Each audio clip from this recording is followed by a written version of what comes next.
Thierry Baudet, bonjour. Bonjour. Merci de nous recevoir. Nous allons parler aujourd'hui transformation sous nos yeux. De multiples révolutions transforment notre quotidien professionnel, vous le savez, et le quotidien des Français. Comment la mutualité française fait face aux évolutions ou aux révolutions actuelles ? Pour la mutualité française, pour les mutuelles, la grande révolution, c'est 2001. 2001, c'est le nouveau code de la mutualité avec la transcription dans le droit français des directives assurantielles européennes. Et avec ce nouveau code, les mutualistes qui précédemment pensaient exercer une activité sociale d'intérêt général vont découvrir qu'ils exercent des métiers qui finalement relèvent de l'industrie financière. Les règles avant 2001, qui s'appliquaient aux mutuelles, dépendaient de ce que nous étions, des sociétés de personnes. À partir de 2001, elles vont dépendre du métier que nous exerçons, un métier d'assurance. Et d'ailleurs, on va voir cette évolution à travers l'évolution de nos autorités de contrôle.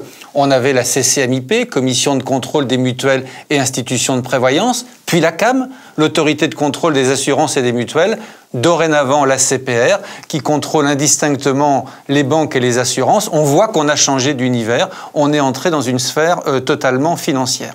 Alors pour les mutuelles, depuis 2001, c'est une transformation considérable. Le mode de gouvernance des mutuelles est interrogé. Il faut se conformer au fit and proper. Les mutuelles vont être obligées de considérablement professionnaliser leurs équipes. Ça va se traduire aussi par des mouvements de concentration très importants. Deux chiffres, entre 2006 et 2017, on est passé de 1200 mutuelles à 420 mutuelles. La question que se posent parfois les mutualistes ou qu'on pose aux mutualistes, c'est avec cette évolution considérable, la mutualité s'est-elle banalisée? Les mutuelles sont-elles des assurances comme les autres ou ont-elles gardé une identité distinctive? L'univers métier de la complémentaire santé semble vouloir aussi se transformer, passant d'une logique de prestations et de services liés à la complémentaire santé vers une approche servicielle étendue liée à la santé et d'une certaine façon au mieux vivre. Confirmez-vous, Président, cette tendance actuelle? Est-ce une transformation inéluctable, celle-ci? Alors c'est une conviction très forte pour ce qui me concerne. Mais vous savez, il faut toujours partir de ceux qui nous font confiance, de nos adhérents. Moi j'aime à rappeler que face à un épisode de soins programmés, il y a une quinzaine d'années, lorsque l'adhérent interrogeait sa mutuelle, la question qu'il lui posait était la suivante: quel sera le montant de mon remboursement ? Plus récemment, face au même épisode, la question de l'adhérent était la suivante: quel sera le montant de mon reste à charge ? Sous-entendu, après le remboursement de la Sécu et de ma mutuelle, avec les espaces de liberté tarifaire et les dépassements d'honoraires, il mesurait qu'il allait leur rester un reste à charge financier. Et aujourd'hui, la question qu'il nous pose, elle est tout autre. Elle est d'une autre nature. C'est: mon médecin de famille est parti à la retraite et il n'est pas remplacé, comment je fais ?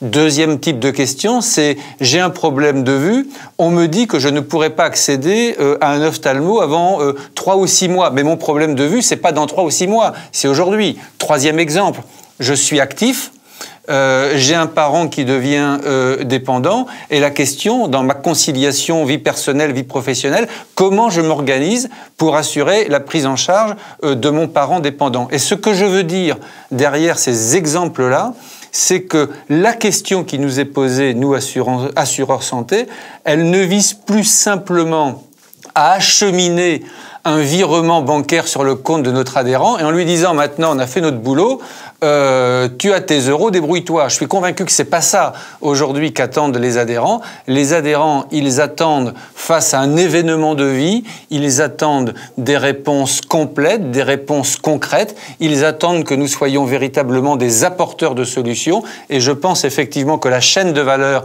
est en train de se développer. On va passer d'une logique du remboursement, bien sûr que le remboursement demeure très important, mais du seul remboursement à une logique d'accompagnement, de service et de prise en charge généralisée. Alors que l'on parle du lancement de la 5G, n'oublions pas que 13 millions de personnes ont du mal à accéder à Internet ou à maîtriser les outils numériques. Sous nos yeux, une nouvelle forme d'exclusion est née, l'exclusion numérique. L'électronisme ou l'inhabilité numérique, ou encore l'illettrisme électronique est une réalité de la vitesse de cette accélération numérique. Alors pour certains, envoyer un mail est difficile. Consulter ses remboursements via un extranet, impossible. Dans ce contexte, la mutualité ou les mutuelles, au sens large, n'ont-elles pas un nouveau rôle à jouer ?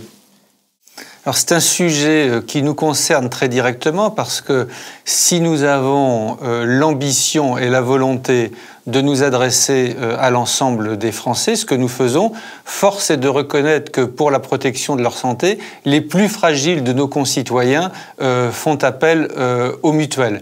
Et bien sûr que dans le monde de concurrence dans lequel nous avons été projetés, nous faisons nous-mêmes nos propres transformations pour pouvoir apporter toutes les réponses numériques qui font qu'on peut être très proche de son adhérent à distance. Mais nous avons, dans nos populations, beaucoup de personnes fragiles qui, en effet, ne peuvent pas accéder à tous ces outils parce qu'ils ne les maîtrisent pas. Ça nous amène à avoir des réflexions très très fortes autour de la proximité. En mutualité, la proximité, elle ne peut pas être que numérique, elle doit rester physique également. Il faut que nous soyons présents dans les territoires, au plus près des populations, et notamment au plus près des populations fragiles. Alors naturellement, c'est pas nous qui allons changer le monde en la matière.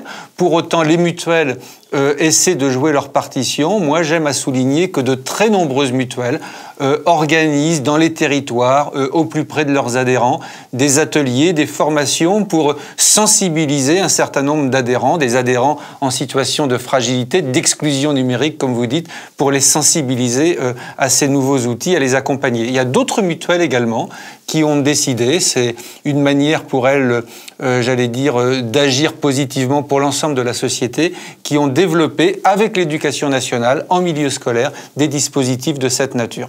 Oui, c'est un sujet majeur, et c'est un sujet majeur pour les mutualistes. Pour terminer, Président, nous allons parler de la modernité, des modernités. La modernité exprime l'idée qu'une époque se fait d'elle-même dans sa différence avec ce qui la précède. Notre sujet, les nouvelles modernités de l'assurance. Y a-t-il, selon vous, de nouvelles modernités pour le modèle mutualiste ?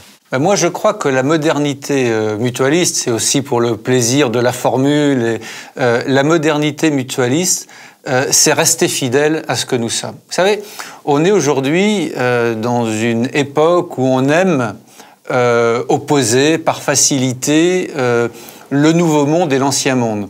Et la mutualité ayant une très longue histoire, d'aucuns sauraient penser que c'était une très belle idée, mais qui a vécu, que la mutualité c'était l'ancien monde et qu'aujourd'hui il faut faire moderne. Moi je pense que c'est en restant ce que nous sommes que nous démontrerons notre modernité. Parce que je suis convaincu de la modernité du projet mutualiste, de la modernité du fonctionnement mutualiste, de la modernité du mode d'entreprendre mutualiste.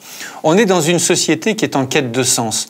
Et finalement, les mutualistes, qui sont des acteurs non lucratifs, cherchent en permanence à réconcilier performance économique et intérêt général. Vous savez, la non-lucrativité, ça ne signifie pas qu'on est indifférent aux nécessités d'une bonne gestion, mais ça indique que la richesse créée, on ne la redistribue pas à quelques actionnaires, mais on essaie de la redistribuer à l'ensemble de la collectivité. On a le souci de notre impact social. Ça me paraît plus que jamais moderne et d'avenir. Le deuxième élément, au cœur du modèle mutualiste, j'allais dire la participation.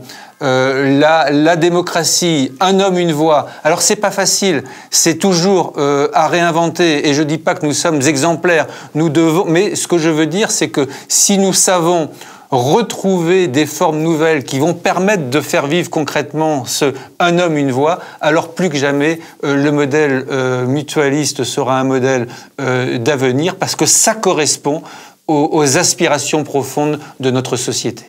Merci, Président.